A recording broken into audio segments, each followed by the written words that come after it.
First of all, happy anniversary sa Chariot of Fire Fellowship. Thank you for the 50 years of God's graciousness and faithfulness.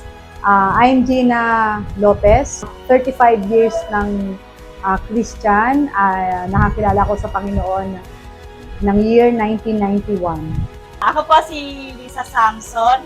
Ako po ay dumadalo na po ng more than 35 years sa Chariot of Fire.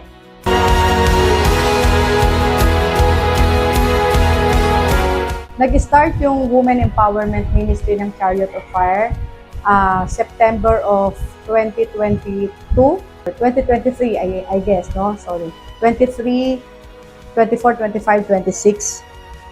So, magti 3 years na siya, and the importance of having the Women's Fellowship is that yung nagkaroon po ng lalong emotional, physical, and spiritual attachment yung mga kababaihan. So, nagkaroon po lalo ng focus on the purpose, and also nagkaroon ng fellowship among the women na yun yung nagkakaroon po tayo ng strong ties, nagkakaroon ng sharings, nagpapalakasan, giving the praise report, of course, the challenges na na-experience ng bawat kababaihan. And yet, dahil sa graciousness and faithfulness ng Panginoon, na-overcome po natin lahat. And through the fellowship ng women's, nagkakaroon po ng empowerment yung bawat kababaihan sa mga knowledge, wisdom, and also yung mga lectures, also mga activities na nagbibigay sa kanila ng lalong strong ties with the Lord.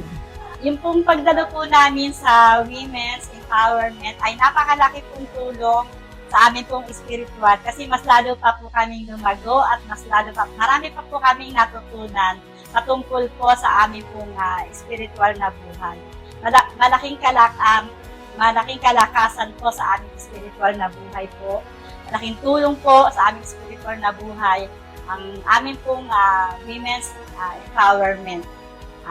Pati po yung amin pong mga kababaihan. Marami po kaming natutunan at marami po ang mga nanay na talaga naman po na nabago po sila dahil po sa amin pong women's empowerment.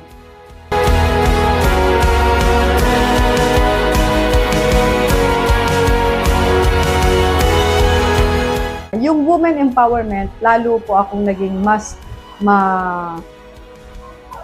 na-enlighten po ako, mas lalong nabigyan ng focus yung at malinaw yung purpose ko being a woman na meron palang nakalatag si Lord, no, na mas magandang plano sa ministry para sa akin.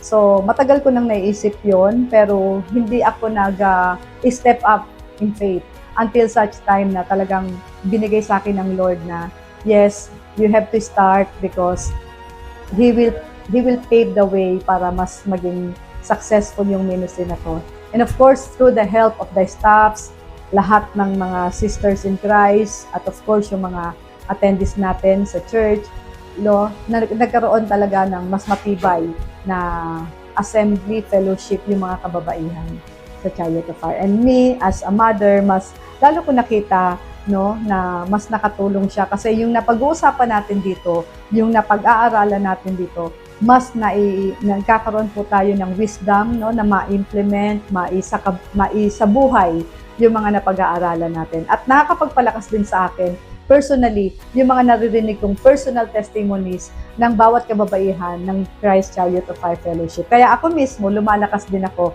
doon sa sharings namin ng bawat isa. So, yun yung mas nagkaroon sa akin ng impact. And of course, mas masarap na malaman na nakakapagbigay din tayo ng impact through helping each other, tsaka yung mga ibang kababaihan na wala pa sa Panginoon. Nagkaroon kami ng Marisol, na kung saan bawat isa ay magkakaroon ng burden to invite their kumare, friends, relatives, para madala sa church at masyaran din po ng Word of God. And also, para maranasan po niya bilang isang kababaihan ang pag-ibig ng Panginoon.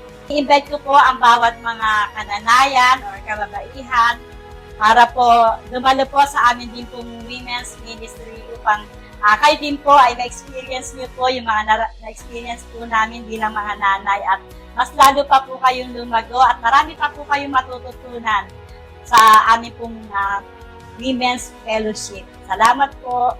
Sa Christ Chariot of Fire Fellowship, happy 50th year anniversary. God bless Christ Chariot of Fire Fellowship more and more. Happy 50th anniversary sa ating pong lahat.